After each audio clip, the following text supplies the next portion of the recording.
everybody, and it is that time again where I try to make sense of the Trials of Osiris map. And the Trials of Osiris map this week is Firebase Delphi.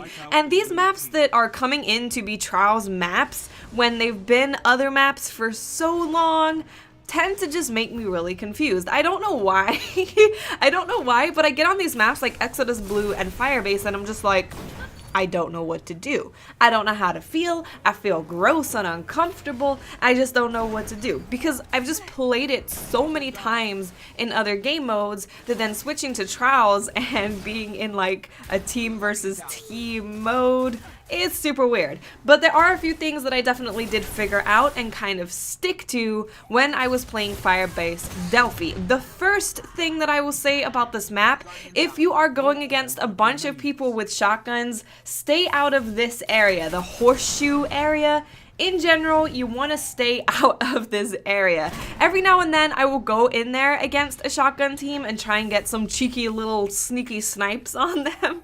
But as soon as they would get everybody up, I would peace out. I don't want to be in there because it's just too easy for people to blink at you or just jump at you in that horseshoe area and get kills on you with their shotguns. If you're outside or if you're in like the A area or where the capture point is, then it's going to be a lot harder for them to collapse on you and shotgun you in the face. So that's one thing that I will say. If you see a bunch of people with shotguns, stay away from the horseshoe area because it's not fun. It's not fun at all. And that's actually the mistake that me and my team made. I went in there and was getting snipes on them, which was all well and good. I was getting people down. I was killing fools. But then as soon as they started getting reses off, we stayed in there and we shouldn't have done that. I went through the middle and was like, I'm done. I'm peacing out. I don't want to be in here. But my team was still kind of fighting in there and we definitely should have just backed off. And that was my mistake not communicating that. I should have communicated that, hey guys, I'm going to go in here and try and get some snipes down. But if they start getting everyone up, we need to get out of there immediately. So I tried to make it as clear as possible to like not follow me because I will kind of zip and zap inside and outside of areas a lot. I'll go in there and fight and I'll get out very quickly because I am a hunter. I can shade step and I can also see where they are on the radar because of my keen scout. So yeah, that was our mistake. That was our mistake. And with fast res, it's always very important to keep in mind that just because you get one person down doesn't mean that you can necessarily advance all the time. Generally, it is good to, when you get someone down, to push that body and make sure that your team is there protecting and making sure they don't get the reses off. But with fast res, a lot of the time, if you push onto something, especially when they have shotguns and you don't, it's gonna end up being a really bad situation because they're just gonna get everyone up very quickly and you're gonna be in there with like 10 shotguns and it's just not gonna be good. It's just not good. It's just not good. So getting them down and making sure their res timer is going up, I think is totally fine. You don't need to push it all the time, especially against shotgunners like I said. Now the cap point that will happen if you don't end up finishing the round in time happens outside B. So if you see where B is, the B capture flag, if you go outside, like jump up onto that ledge, it's out there. It's up on top on that little hanger thing. It's out there. So if you are playing against people that are using shotguns or are just generally very campy, you can just wait in that area and wait for the capture point. That's where the capture point is. They have to go out there. And yes, it's kind of difficult to fight against shotguns on top of there, but it's a more open space, so hopefully you can kill them before they end up getting onto the cap point. In terms of your weapon choice, I found that I really liked the Hawksaw for this map. Now, I generally don't tend to favor the Hawksaw. I prefer Nerwin's Mercy. Personally, I prefer it.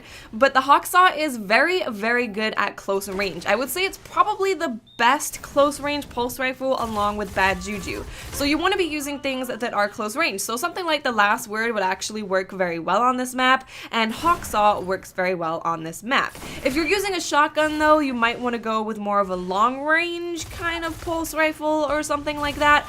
But in general, the Hawksaw worked super well for me. Now, should you use a shotgun or a sniper? It really depends on your preference. I tried using a shotgun on this map and I just didn't feel very comfortable doing it. I felt much more comfortable being able to just one-shot people in the face and being able to stop reses. And also I really like throwing smoke on people and then just body shotting them, because I am the world's best body shotter. It is a fact. It is indeed a fact.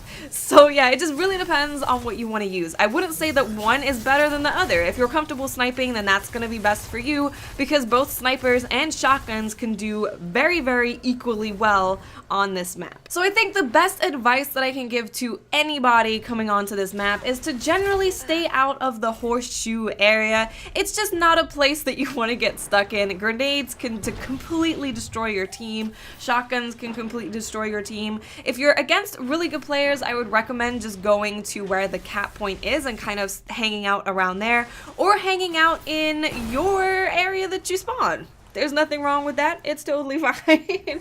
But yeah, generally stay out of the horseshoe area unless you know you have the advantage. In terms of weapon choice, it's all down to you, but I would definitely recommend using a more close range primary. So that's gonna be it for this video, guys. I hope that you enjoyed it and found it useful. Let me know in the comment section, how do you feel about Firebase as a Trials of Osiris map? I ended up actually really liking it. I thought that it was pretty good. It was pretty fun. I found various different playstyles from players on this map, and that makes the Trials map a lot more fun when people are playing it differently. Unlike Bannerfall, it was like just sit in your spawn and snipe. That's what Bannerfall was.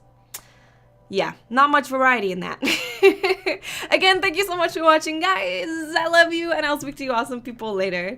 Bye.